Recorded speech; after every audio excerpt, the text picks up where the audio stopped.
Olá, meus irmãos e irmãs de Ideal Espírita, vocês que nos acompanham aqui na Web Rádio Cristo Consolador de São Paulo, muito obrigado mesmo pela sua companhia. A nossa página Estação da Luz Espírita não tem fins lucrativos. O objetivo é a divulgação da doutrina espírita, e é por isso que reunimos aqui esse acervo de matérias espíritas, os livros da codificação, obras suplementares, entrevistas, palestras e outros trabalhos. Tudo isso exibidos nos programas das web rádio Estação da Luz de Natal e Cristo Consolador de São Paulo, para atender suas necessidades de estudo, pesquisa e lazer. Tudo isso sem fim lucrativo, como já dissemos. Agora, nos acompanhe aqui nesse programa a seguir.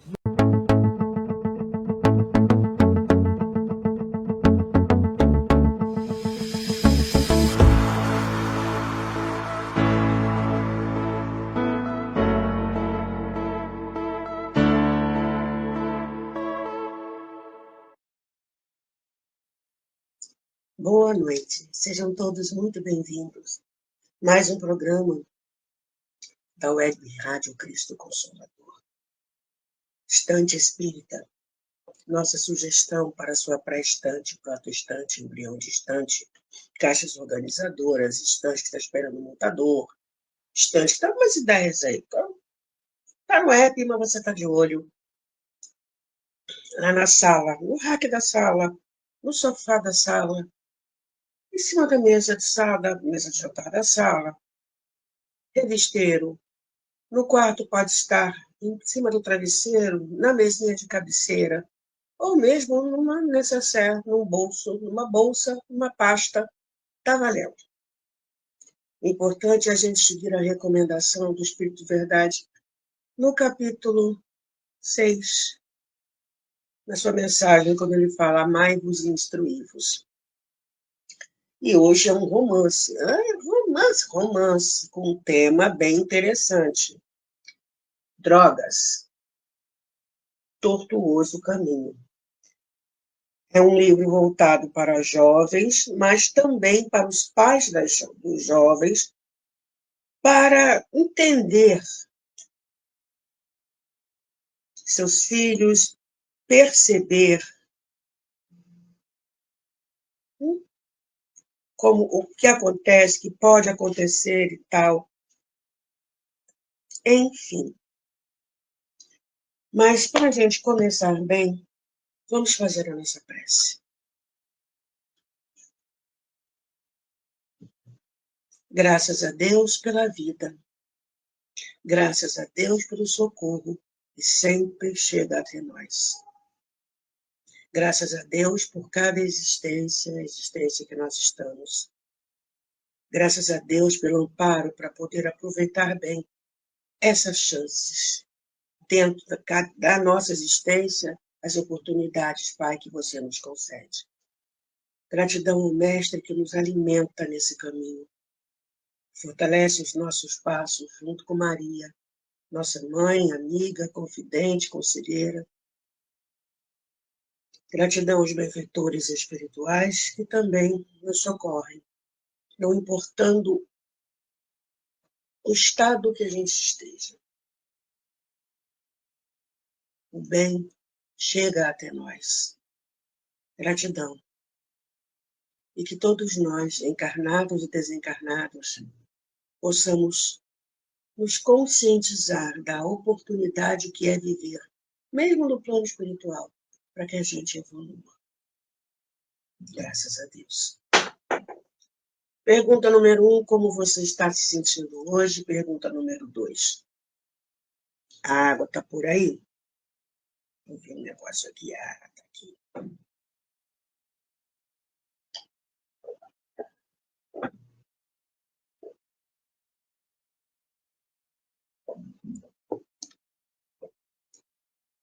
Então, vamos lá. Na contracapa do livro, escrito pelo espírito Fernando de O. Campelo, descreve um pouco das personagens. Emanuele é uma jovem rica, filha de empresários bem-sucedidos. Porém, ao ser proibida de manter um relacionamento amoroso com um jovem afrodescendente e de poucos recursos financeiros, decide desafiar seus pais, mostrando-lhes sua revolta. Para tanto, envolve-se com as drogas, iniciando uma vida de decadência física e moral. Enquanto isso, o amor de sua vida, com seus esforços, se forma em medicina. Especializado em neurologia, junto com outros médicos, seus amigos, abre um núcleo destinado à recuperação de dependentes químicos. E é ali que Emanuele achará sua recuperação. Além de ser um grito de alerta aos jovens que se veem inclinados à revolta e rebeldia, e como consequência se embrenham num caminho perigoso de difícil retorno, o uso desenfreado de drogas, este romance mediúnico também busca mostrar aos pais que eles devem prestar mais atenção aos filhos, permanecendo ao lado deles e aproveitando cada momento para ensinar-lhes o verdadeiro sentido da vida.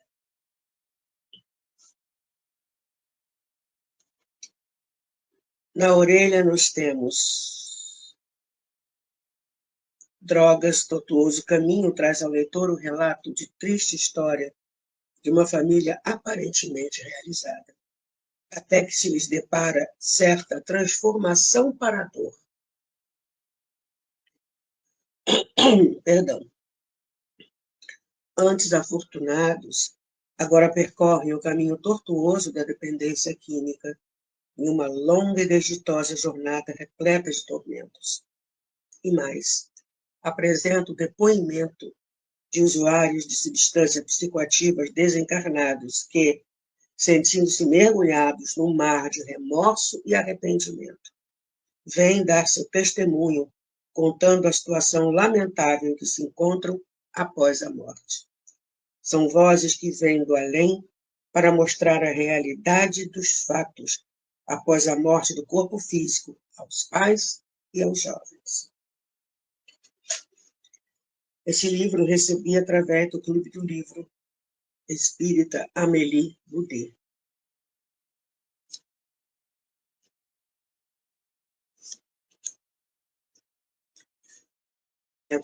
Páginas, 10 capítulos somente.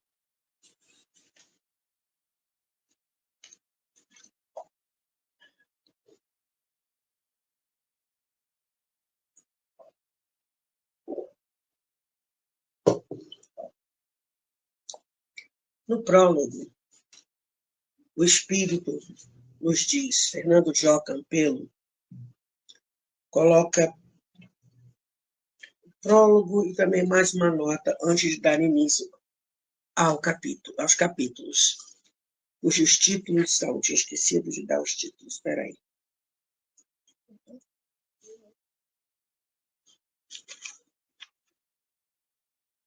Emanuele, João Carlos, Susana, Tortura dos Pais, O Fundo do Poço, A Casa da Amizade, Renascendo a Esperança, Recomeço.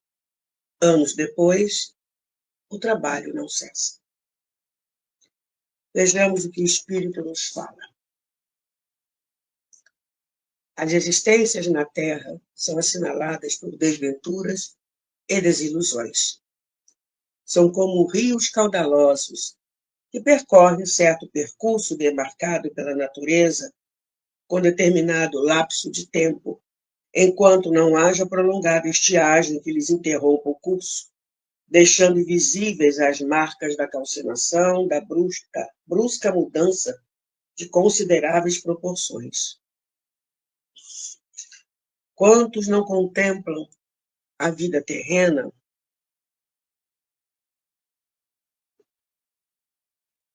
como remansoso lago circundado por árvores floridos com aromas agradáveis? Todavia, quando a estiagem seca as águas, fortes aflições abatem as almas contemplativas. Nuvens espessas embaciam os olhos dos que admiram a virtual natureza e o dilúvio passa a ser de lágrimas. seja em lares felizes, aquinhoados com riqueza, com aprimoramento intelectual dos familiares, seja no seio da pobreza ou inocência, existem revoluções que atingem elevados patamares com comportamentos contraditórios às regras impostas pela sociedade. Esta obra apresentará aos ledores o relato de triste história de uma família aparentemente realizada, completa na formação e, sobretudo, na união que traria imensa satisfação a todos por tudo que haviam conseguido juntos e pelos benefícios que lhes concederiam recompensa com nova reencarnação no mundo terreno. Eram afortunados até que se lhes deparam certa transformação para a dor, para o sofrimento, permanecendo-lhes a opulência, contudo, eivada de tormentos. Na existência, houveram de percorrer um caminho tortuoso, um caminho em sentido contrário aos seus desígnios, uma longa e desditosa caminhada. Esse livro, essa mensagem foi recebida em Uberaba, Minas Gerais, em 6 de fevereiro de 2009.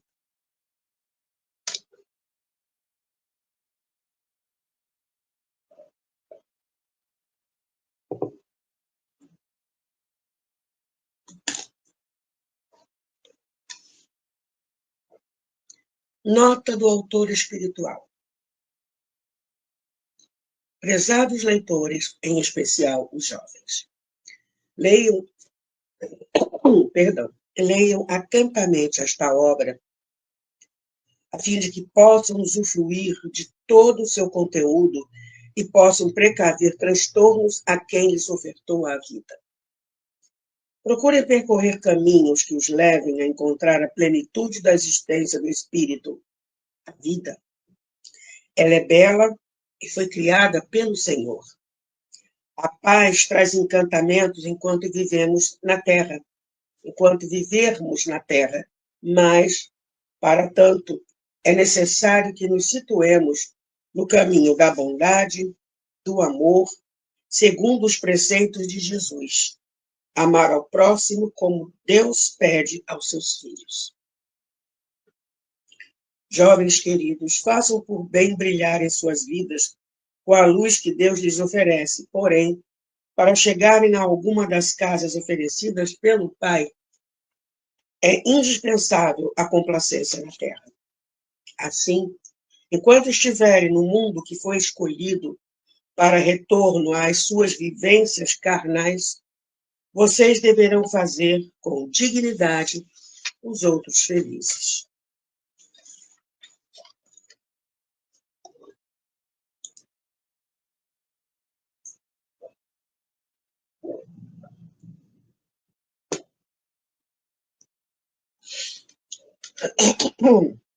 Como sempre, vamos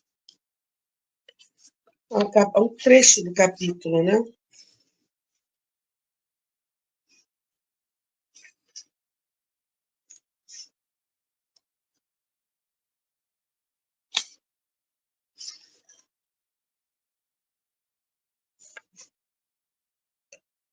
Era uma manhã do mês de junho, um dia invernoso com muito frio. A chuva caía fina sobre o relvado. Fios prateados desciam sobre as belíssimas árvores. As magnólias de galhos pendurados pelo peso da neve e as vistosas flores com leves aromas enfeitavam o exterior de suntuosa residência, com mesclados matizes amarelos, brancos e rosados, caracterizando o aspecto pitoresco peculiar às comunidades medievais. Deliciosa atmosfera acompanhava a amável donzela durante seu percurso, que se tornara frequente todas as manhãs, antes que a luz do sol se dispersasse sobre o horizonte sinuoso. Ao surgir dos primeiros raios das planícies serranas, a donzela sentia intensidade luminosa na alma inocente. Entretanto, naquele dia assombroso, o brilho resplandecente do astro-rei não encantava as paragens. O céu se ocultava na neve densa e a garoa descia teimosa. Mas a menina acolhia o chuvisco com a mesma sensação deliciosa inerente a todos os amanheceres, de vez que se tratava de bênção divina que irrigava a terra. Ela amava tudo que se dizia natural, por conseguinte, fruto do amor de Deus. Perdão. A encantadora jovem possuía espírito elevado, com formação física graciosa, natureza serena, e gozava de imensa tranquilidade. Apreciava cirandar com passos brandos por todo o espaço florido, um valsar romântico, tocando com os pés carinhosamente a superfície aveludada e verdosa da relva. Seu nome era Emanuele. Sua estatura era mediana, destacando-se-lhe os lindos olhos amendoados. Possuía imensa ternura e um elenco de cobiçáveis virtudes. Seu caminhar sereno evidenciava qualidades benfazejas que transpareciam em sua vivência terrena, até que surgissem adversidades em sua filosofia de vida.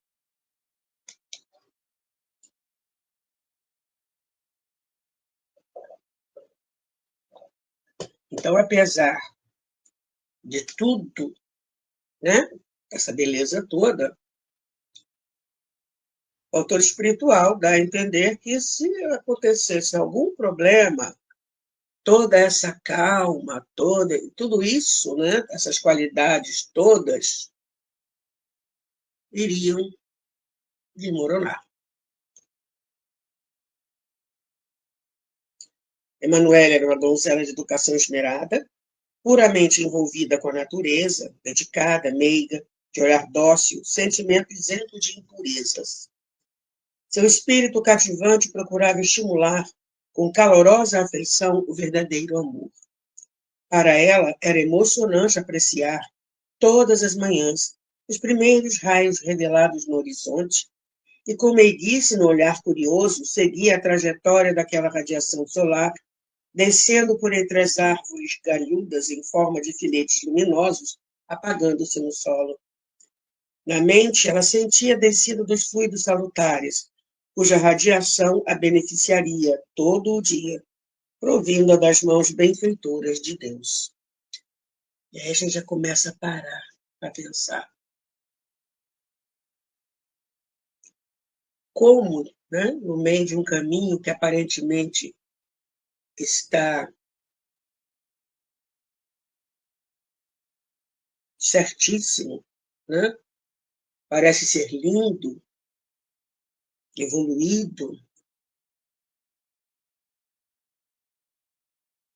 acontece um problema e a coisa toda desanda.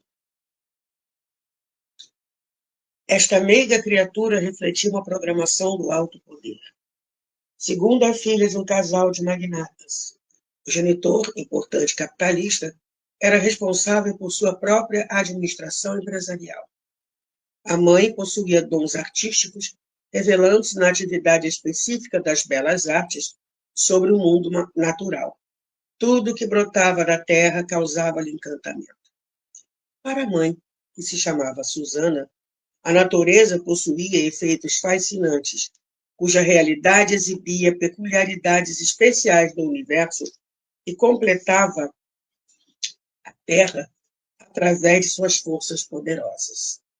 Susana era conservadora, de afeição pela filosofia, e procurava conhecer melhor a teologia, à procura de verdades, em especial as que se referissem à sublime existência de Deus. Ela era possuidora de edificante bondade e seu espírito era harmonioso. Suas obras refletiam respeito, valores comportamentais e humanitários. Tinha noção clara de seus próprios erros e de sua ignorância, mas procurava buscar auxílio na filosofia ditada pelo amor e compartilhava das verdades sobre Deus, segundo as palavras do Mestre Jesus e de seus discípulos. Através de seus trabalhos artísticos, Susana reproduzia as verdades sobre a pregação de Cristo com muito louvor. Mostrava, assim, sua paixão pelo mundo, formado por Deus, a terra. Aplicava-se às artes para transluzir aos olhos de seus admiradores sua visão sobre o espírito, destacando a importância do corpo fluídico e que ele se formava de matéria provinda da natureza. Havia nítida clarividência nas imagens dos mundos reproduzidas pelas mãos delicadas de Susana. A impressão era de que ela se transportava para tais moradas do pai. Tão perfeita era a aplicação pitoresca nos quadros. Ilustrava também,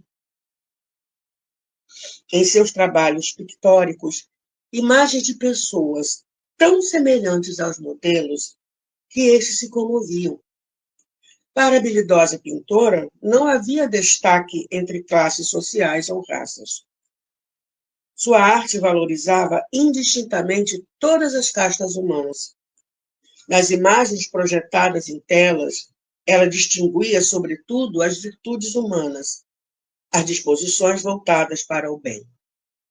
As pinturas exibiam nítida visão da alma, e no olhar profundo de cada imagem via-se a vida e que, em realidade, no íntimo dos seres vivos, não só se manifestava a contaminação do ódio, mas também um reinado de amor. Tudo isso era aprazível.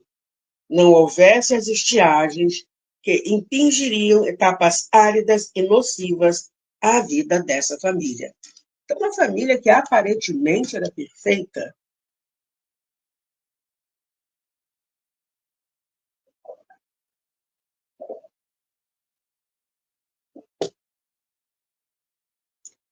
Hã?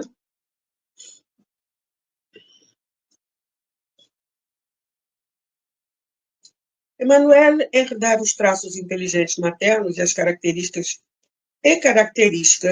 da moral superior que a predispunha para o sentimento de afeição e ternura para com o próximo. Do pai, herdara a propensão para se intelectualizar, estudiosa e compenetrada dos seus deveres de preparação para níveis superiores. Então, aprendeu isso tudo com os pais. Né? Geneticamente, né? A gente sabe que as características morais o próprio espírito traz de suas encarnações anteriores. Mas aí, quando ela vem, ela aprendeu aqui embaixo com a mãe, é claro, as características da moral superior e do pai, herdara, acredito, podemos trocar aqui, aprendera, né? Herdar a propensão para se intelectualizar. Ela também buscava estudar, aprendera com o pai, estudiosa e compenetrada nos seus deveres de preparação para níveis superiores. Em poucos meses, completaria o curso de atividade profissional no exterior, onde se ocuparia das relações empresariais da família com empresas estrangeiras.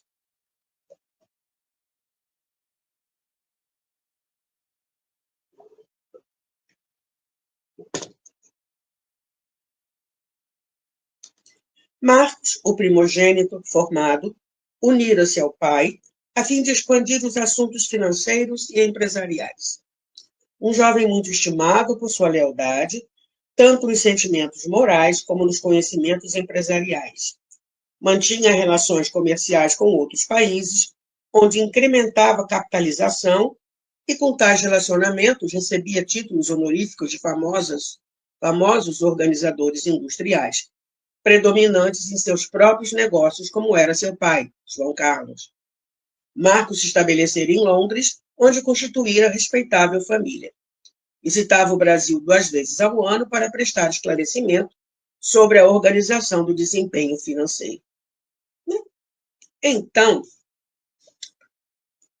a gente vê que era uma família cujos componentes eram extremamente afins, semelhantes, espíritos, né? Semelhantes e tal.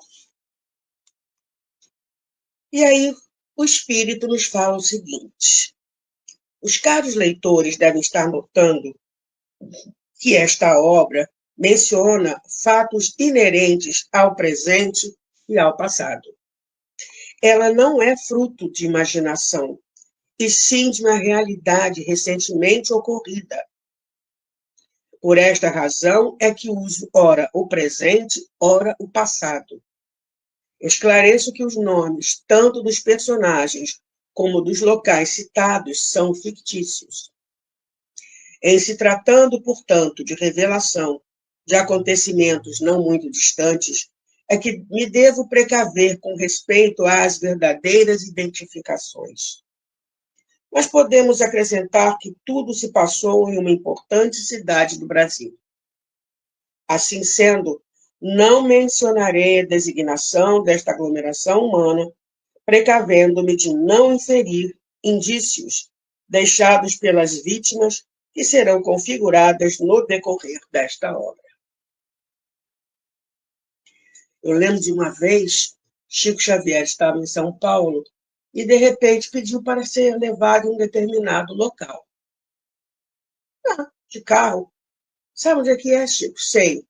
E Chico foi falando, vira aqui, segue ali, vira aqui. E foi se banhando pelos subúrbios de São Paulo. O pessoal não entendendo nada. Aí chegaram na frente de determinada casa. O Chico falou, pode parar aqui. E ficou em silêncio. O que está acontecendo? Passados alguns minutos, ele falou assim, podemos ir. Aí chegou. Como é que foi? Eu vim orar por essa família. Essa família precisa muito de preces.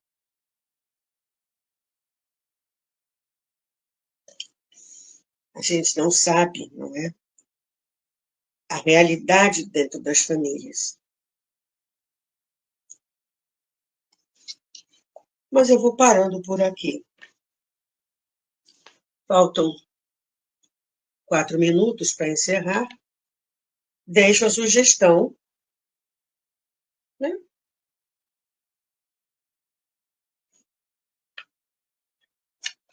De livro, como o Espírito fala mais adiante. A jovem tinha tudo, ninguém poderia imaginar que ela sucumbisse à tentação das drogas. Jamais se imaginaria que se derruísse o castelo sonhado para sua posteridade, que ela viesse a perder a gracilidade e sucumbisse à tentação reinante no antro da perdição, que seria destituída da confiança de seus amorosos eleitores e se entregasse literalmente à difamação em um mundo que não era o seu.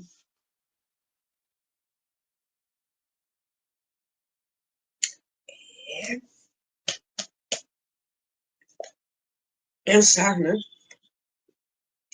Como nós ainda precisamos caminhar.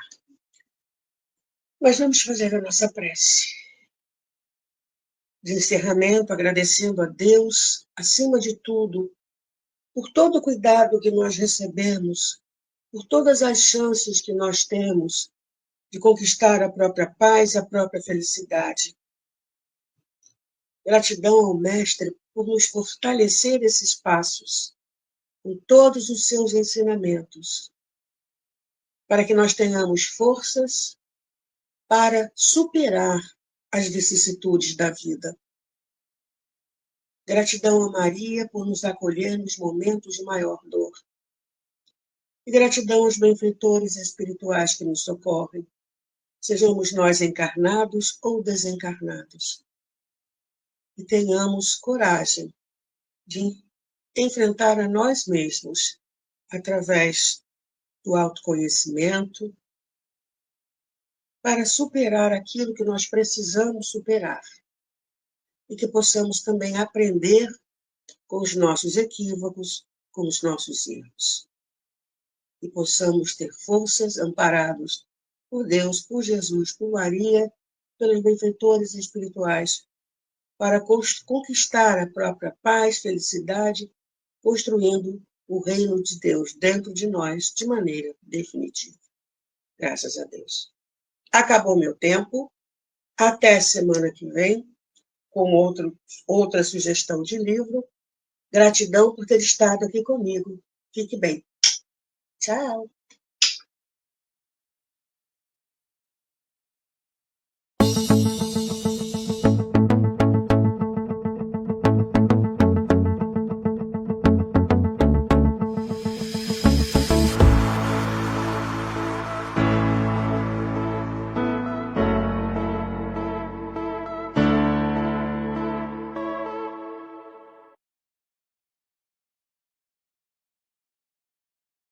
Chegamos ao final do nosso programa. Muito obrigado por ter nos acompanhado nesse trabalho e aguardo você na próxima atração.